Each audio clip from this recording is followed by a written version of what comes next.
দুই পাইলট বিমান চালাচ্ছিল। ঠিক সেই সময় এক পাইলট আরেক পাইলটরে জিজ্ঞাসা করলো, এই মুহূর্তে যদি আমাদের প্লেনে আগুন লেগে যায় তুমি সর্বপ্রথম কি কাজটাই করবে? তখন দ্বিতীয় পাইলটটা উত্তর দেয়, আমি একটা কাজই করব, সর্বপ্রথম আমার বিমানটা যেন আমার দেশের কারো কলিজায় যায় না লাগে, আমি বিমানটাই সমুদ্র পর্যন্ত নিয়ে যাব। 3 মিনিট পর চালাতে চালাতে ঠিক সমুদ্রের পথে নিয়ে যায় কর্ণফুলী নদীতে।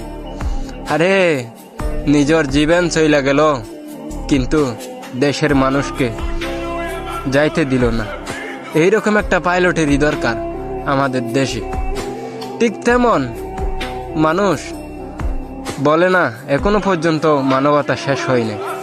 মানবতা যদি না থাকতো এই পাইলটটা এই কাজটাই করতো না।